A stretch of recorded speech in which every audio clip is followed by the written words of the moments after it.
Now tomatoes, they are, you can turn it down to low. So if your pot is really simmering away, make sure you're checking it. You don't want it to boil too hard or too fast. So make sure it's on low if it's making a lot of noise.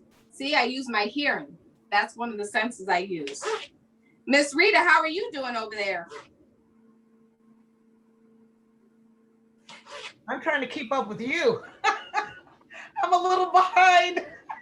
Don't worry about it. So that's the great thing.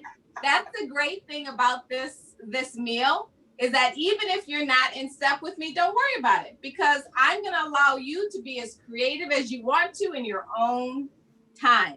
So all the tomatoes are cut. Huh? That works out really well for me. But, I wanted to give a couple of shouts out. I wanted to shout out to Rebecca Williams. She was one of the people working behind the scenes and helping us with getting connected to Allison Dehoney and Urban Fruits and Vegetables. Also want to shout out to Assistant Principal Willis, Ben Willis. Thank you so much for helping to coordinate this wonderful event. And is it Donna Harris, I think was her last name? She was Donna Latham Edwards. Okay, Donna Latham Edwards. I know the young people on the program know on the Zoom room know who she is. I want to say thank you to all of you for helping us, and I hope you're in the kitchen stirring it up. We're gonna have a great dinner tonight. I'm very excited. Awesome. Thank you for that, Rita. Now, hopefully you all have had a chance to kind of slice your cherry tomatoes in half. And I have a regular 9x13 baking sheet. So if you have that on hand, go ahead, throw your tomatoes on that. And because I don't like doing a lot of cleanup, I'm going to season my tomatoes right on my pan. So I'm going to take some olive oil, about maybe 2 teaspoons to a tablespoon, and I'm just going to drizzle it right on. Now I mentioned measurements, but you see I'm not using measuring spoons. 1, because I'm a little comfortable in the kitchen. And 2, sometimes you just got to feel your way around the kitchen, not always use measuring spoons. But if you're not comfortable, feel free to use what you need to use in order to make the dish successful. You should always follow instructions. But once you've done it a few times, you don't necessarily need those measuring tools. So I'm going to take a little bit of kosher salt and sprinkle all over my tomatoes. I'm going to take about maybe 1 to 2 teaspoons of sugar. And this is just regular white sugar. You can use any type of sugar you want. Evaporated cane juice, a little bit of brown sugar. You could even use a little bit of molasses, not molasses, but maple syrup if you wanted to. That would be really great in this. I'm going to take a little bit of pepper. This is freshly ground pepper. Sprinkle that on there. Some basil. It's okay if you add a little more spices on these than you would because you kind of want that pop of flavor. And then whole oregano. And I'm simply going to use my greatest utensils and mix up the tomatoes. And I'm going to throw this in my oven, which is preheated to 400 degrees. And I'm going to check on it in about 15 minutes. All right. And while I'm over here, I get to check on my soup.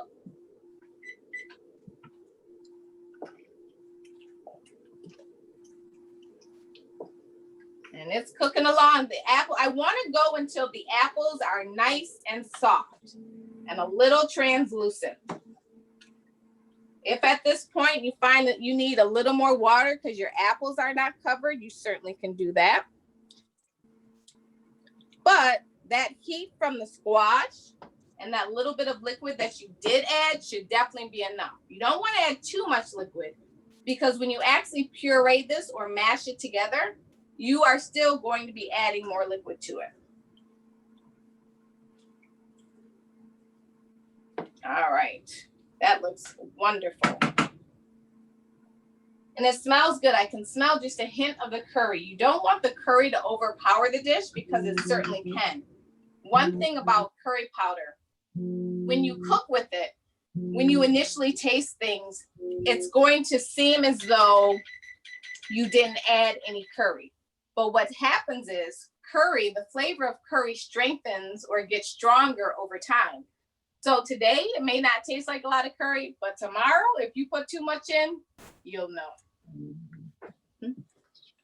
All right, are there any other questions right now before I move on to the next thing?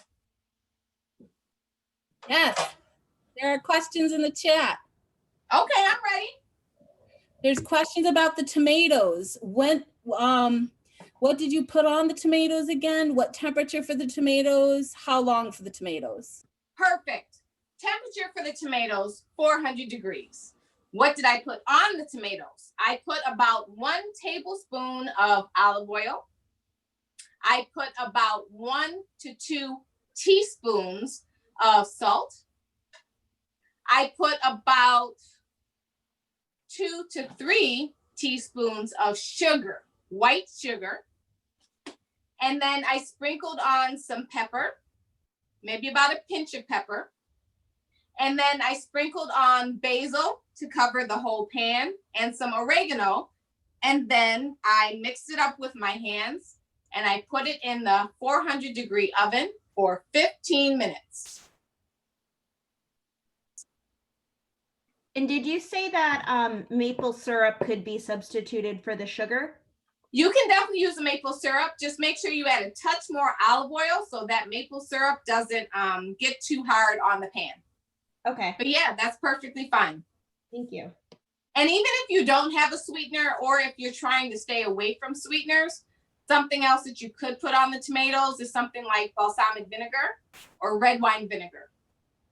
So you could use that instead of sweetener as well. So Alexa, it was olive oil, pepper, salt, sugar, basil and oregano. Okay. And if you happen to have fresh basil at hand, definitely use that. You can use it either partly during the cooking process, but then you can also finish this dish at the end with some torn off basil leaves.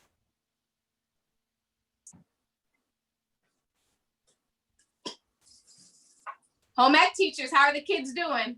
Am I going too fast? Yes. I'm Thank following you for being honest. What was that? I said I'm following you. Good, then you can tell the kids what they missed. All right, so now we're gonna move to our pizza. And you should have pizza crust, you can use this. You can make your own pizza dough for this recipe, or if you happen to go to the store and you get one of those frozen pizza dough balls that you would normally make a pizza with, you can use that too. You can use either of them. But we're going to use this Pillsbury Classic Crust pizza. And this was provided by Wegmans. And we're going to follow the instructions. We're going to peel off the paper.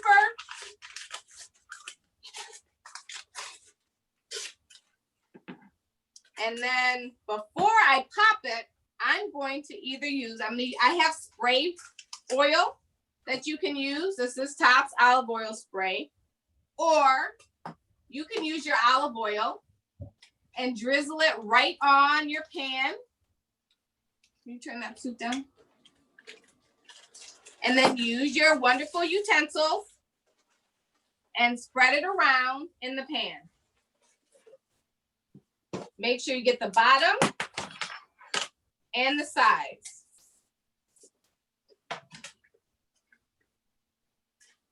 And just like magic, my pizza crust is ready for me to put on my pan.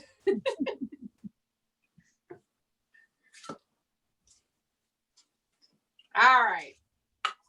So this pizza dough, there should be a seam that you see in it where you can start rolling out your pizza dough. And you're going to start at one end of the pan.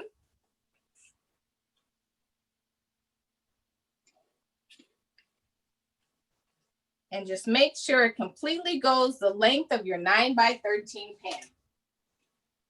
Now, I'm going to give you all just a little break because I'm going to put this to the side. I'm going to clean off my station before we go to the next step. And I can take a couple questions if there are any in the chat while I'm cleaning off my station. I know we have a couple more minutes left.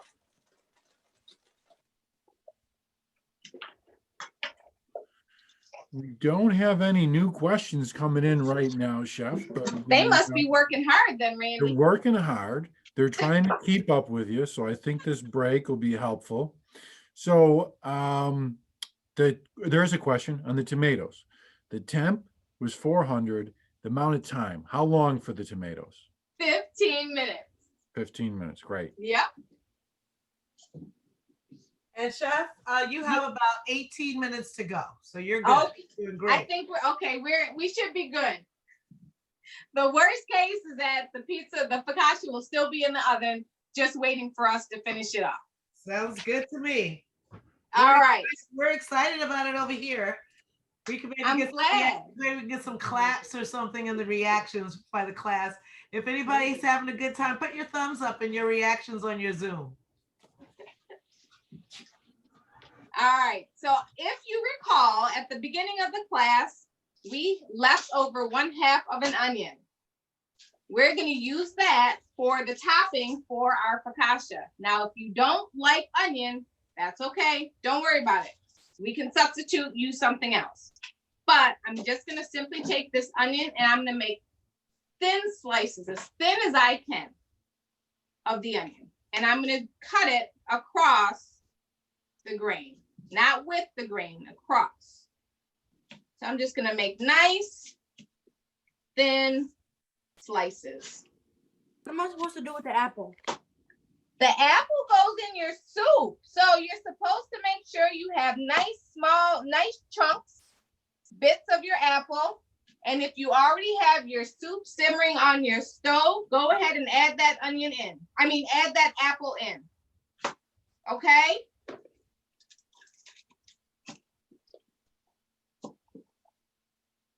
What soup, miss? The butternut squash soup. Did you just join us? Hello? Rita, I can't see faces, so you'll have to help me with that one. We can't either because they're camera shy. Oh, well, if you're camera shy, this is a very good lesson for in school. If you're camera shy and you're asking a question, you can't get the assistance that you need. So you got to show your face, you got to have that confidence, and you got to speak up. Okay, so your onion, even if you don't finish cutting all the onion, that's fine because you're not going to use it for all of this pizza crust. So have your onion ready. Have your pizza crust in your prepared pan ready. Make sure you get your olive oil. Get a little bit of your oregano, your basil, and your salt.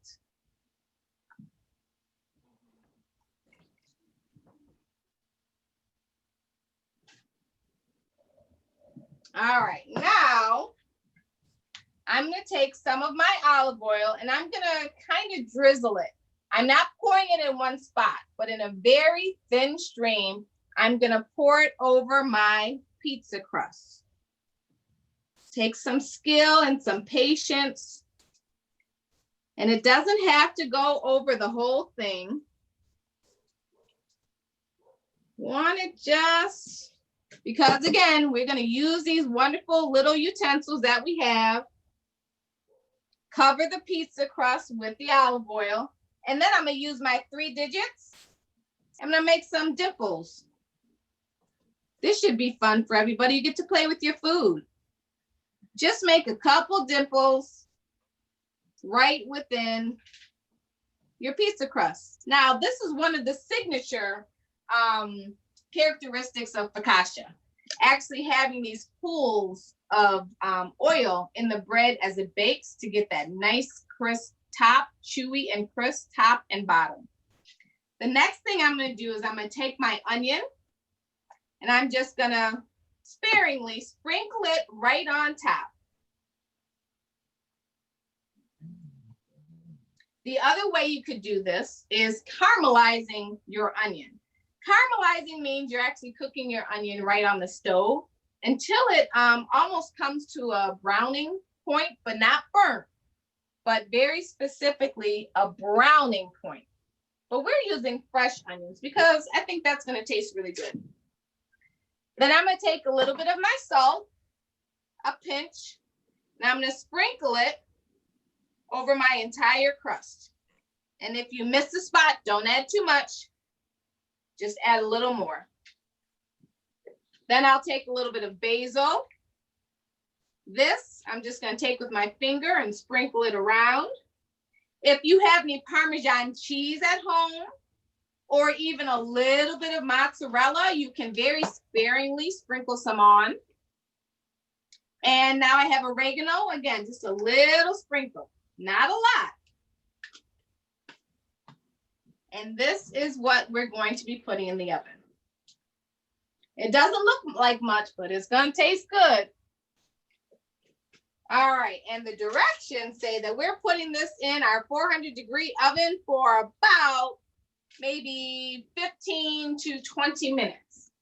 And I think that might get us right to the end of class. Excuse me? Yeah? I don't have that. You don't have the pizza crust? Yeah.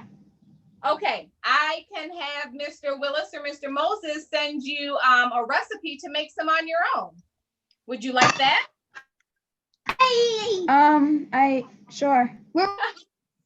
Okay. All right, sorry about that. Just one moment, I need to get an oven mitt because when my stuff is ready to come out of the oven, it needs to be ready. I need to be ready. All right, so right now, this is what our soup is looking like. And my apples are getting nice and soft. Kind of looks like a big mush, doesn't it? Look at that. And the apples, see, I can kind of just cut the apples, almost like making applesauce.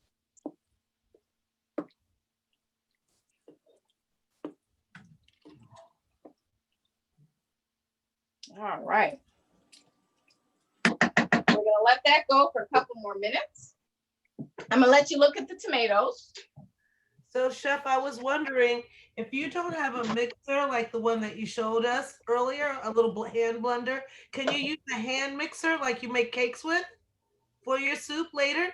I would probably say no because you want to break down the onion that's actually in the pot. Yeah. So one, you could definitely use a potato masher. Right. You could definitely use a blender, a regular blender. Right. Or you could also use a food processor. But there will be a little trick that I would have to tell you about if you have a food processor. I don't have one of those. I was just curious because a lot of people don't have the things you mentioned. I was just wondering if there were other options. Thank you. That's why. So what I have, and if I can find it for you, is a potato masher. Right. And also a lot of people have those smoothie makers, like little just. Yes, like the NutriBullets. Yes. Yes, exactly.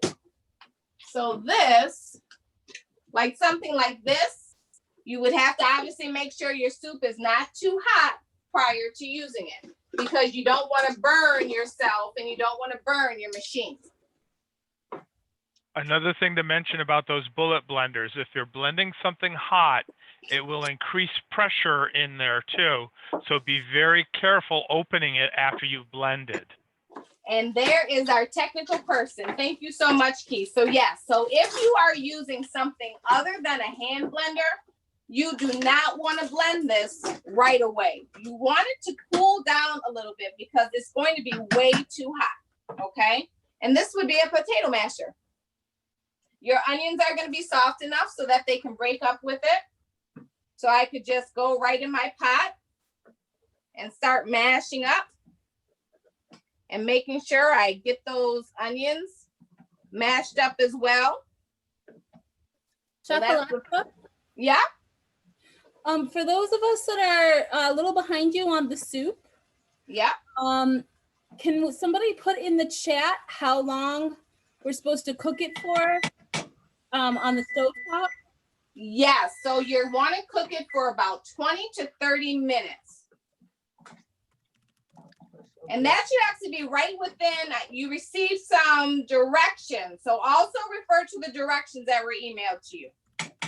And also, how much curry was in the soup again? The curry was about maybe 2 to 3 teaspoons. And you can go up to, depending upon your taste, you can go up to about a tablespoon and a half. And what I'm going to do, I'm going to taste it just to see.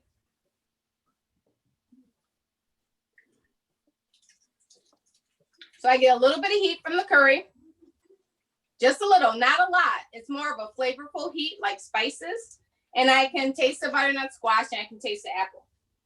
What do you think about all this, Harriet Tubman? I'm actually very hungry. Good. It's amazing. And I tell you, it can help you travel on foot for miles to glory of freedom. Thanks to Alexa Joan. You are so welcome. So I'm gonna add a few more minutes to my timer for my tomatoes, maybe about 5 more minutes. You notice at the top of the tomatoes, they're kind of starting to blister. So they just need about 15 more minutes. I mean, 5 more minutes. And to be respectful of time, Randy and Keith, I know it's 5:56. So the first thing I'm going to do is I want to blend the soup with the hand mixer just so you all can see what the consistency should look like. And then I'm going to also hopefully be able to show you what this focaccia will look like. The goal is that your prepared meal is your butternut squash apple soup, your onion focaccia with some roasted tomatoes that you can place right on top of it to enjoy it and eat it. And then if you have some lettuce on hand, you can use that lettuce to make a simple side salad. You can either use the roasted tomatoes to go on the salad, or you can just simply put on some salad dressing because you have lots of vegetables right within this dish right now. So I'm going to take my pan, which is very hot. So I'm doing this because I know what I'm doing and I know I'm not going to burn myself. But I'm going to take this very hot pan and I'm going to take it over to my cutting board and I'm going to start blending it so you can see what it looks like. Chef, while you're doing that, can you slice your lettuce real thin and throw it over your focaccia and eat it that way too? Sure, you could always slice your lettuce. If you have basil, you can do that. We were going to ask the same thing. You can have a lot of fun with that lettuce and that focaccia because it's just so flavorful. And it's so good. All right, so I have my pot on my cutting board. And because it's hot, I just put a towel down so nothing burns and I don't, burn my hand by touching it. And the other thing that this towel is doing is helping it not move back and forth. So it's kind of stabilizing my pot. So even if I had this towel right on the counter, it would create kind of like a barrier or a suction. So I happen to have some extra apple cider from another meal that I made. So I'm going to use that. If you have apple juice, use the apple juice, but you never want to waste anything. So try and use up the things that you have in your refrigerator. So I'm going to take my apple cider. I'm going to add maybe about a cup to start. And this is a hand blender. This is maybe $10, $15. It's very old. I think I got it at Big Lots or Aldi's or something like that. Price right, maybe. I'm going to place this all the way down in my pot and I'm going to turn it on. And this is called an immersion blender. Immersion blender. because you're immersing your tool within your liquid so that you can start blending it from the bottom up, and everything kind of creates a tornado from the bottom. Question? So this is something, if you have a blender, if your soup is cooled down just a little bit, you don't want it piping hot, and you have a blender, a standing blender that has a top or cup to it, you can spoon with a ladle or a measuring cup some of the soup and a little bit of liquid into your blender to blend it up to puree it. And if you're doing that, have another pot standing by so you can transfer the pureed soup to a new pan. There's a question, Chef, about garlic. Were we supposed to put garlic in something? Garlic, that was actually going to be for the tomatoes, but we didn't get to it. But I will tell you, there's one thing that you can do with the garlic that would be absolutely amazing and you would really enjoy. You can roast the garlic to soften it. And in order to do that, you would simply cut the top of the garlic off, and I'll show you how to do it. Drizzle it with some olive oil, cover it with tin foil, and pop it in your 400-degree oven for about 30 minutes. And then it's going to create like a caramelized garlic dip almost. The cloves are going to become really soft and really sweet.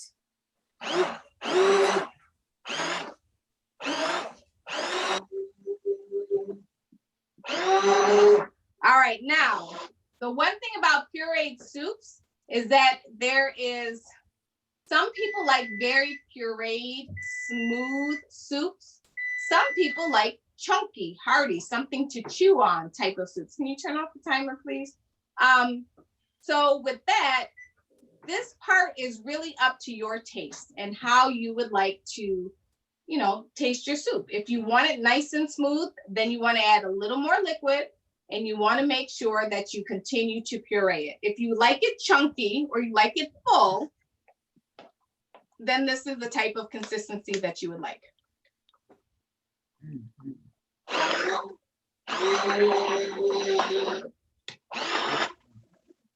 If you find for some reason, after you pureed the soup and you have tasted it, that you need just a little more something, before you add in any more curry, first add in a touch of salt. Stir it up, give it a second, then taste it. If the salt still isn't doing it, add in just a little more pinch of apple juice. And if that doesn't do it, then go ahead and add in just maybe about a teaspoon more curry. It's one thing about cooking. You always want to taste to make sure the flavors you have are working for your palate.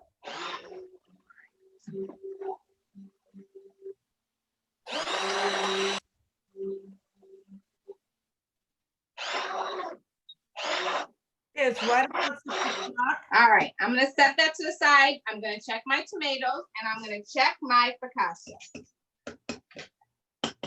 And while we are letting you kind of plate maybe a little bit the actual recipe and the menu for this evening, I was wondering, Keith, if we got the responses to our poll. Are you able to see them now? Yes, it looks like a lot of people are making different plans this year because of COVID-19. And I think that that's really, really smart because it is a dangerous time. And we want to be safe during the holidays so that we can all be able to enjoy one another throughout the holidays and not be sick. There's so many people who are sick right now. We want to thank you for thinking about alternative ways to enjoy your holidays with your family. You can always use a Zoom like we're doing today. Thank you, Key. All right, so this is the focaccia. It's almost done. It needs about 5 more minutes. And because of this brand, it's not going to get as nice and brown as I would like, but it's going to be cooked and it's going to be very tasty because of the spices and the onion that you put on it. So when this is actually cooked, I'm going to let this cool off in the pan. I'm gonna take it over to my cutting board. I'll slice it, maybe in 8 pieces, make 8 nice squares. And then I'll top some of the tomatoes on it, and it's gonna be amazing. Chef Alexa, can you give me what the focaccia was made out of again? I had to whip up a gluten-free version of the bread. Oh, gluten-free is very, very important. And I wish we had more time on this call because I could go into a lot of information for that. But for your focaccia, you are putting, you're brushing it or spreading some olive oil right on top of the dough. Yep. And then you're going to sprinkle the onion on it, the thinly sliced onion, just enough. And if you don't like onion, that's fine. You don't have to use it. And then you'll take some of the salt and just sprinkle that right on top of your focaccia. Some basil, some oregano. And then you're gonna pop it into the oven. Right, and you're gonna cook it for about probably 15 to 20 minutes, depending upon which recipe you're using. So always follow the directions for the dough that you're using. And that's how long you wanna cook it for. Cool, thank you. You're very welcome. And these tomatoes are gonna go wonderfully with that focaccia. And if you have a chance to finish your tomatoes and they're cool enough, you should see that they're nice and soft. And they kind of are a little jammy. See that?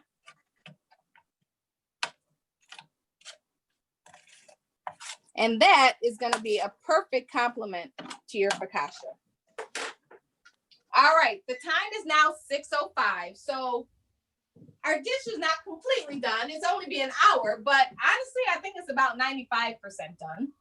The only thing that we don't have is our focaccia. That's still taking maybe about 5 more minutes. And then finishing our pureeing our soup and then plating it.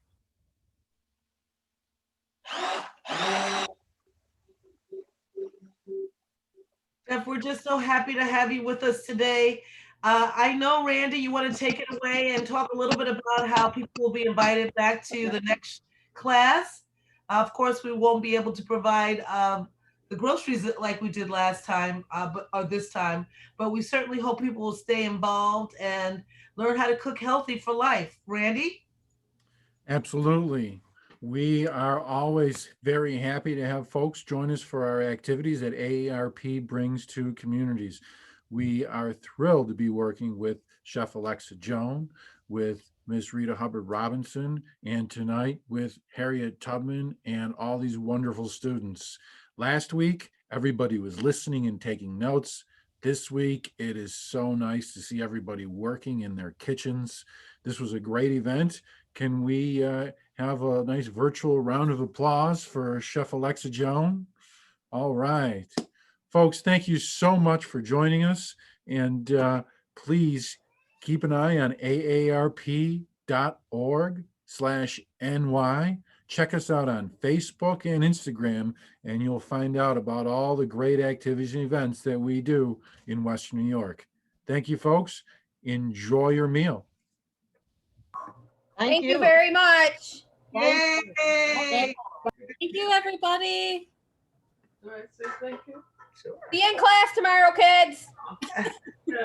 Nice to invite me. Love you all. Love you back. Bye. Bye. Thank you all very much. I appreciate your time. We appreciate you. Thank you, Chef Alexa. You're welcome. Looking forward to seeing you again soon. Bye. Thank you, Harriet. Miss Tubman. I am out. Thank you, Harriet. You're on mute. Yes. It's an old girl. I'm an old girl, so this new technologies get to me sometimes. However, I thank you all so much for having me aboard and having me to just along for this. This is beautiful, Alexa, Joan, and Rebecca. Uh-oh. All right. Good night, everybody. RP.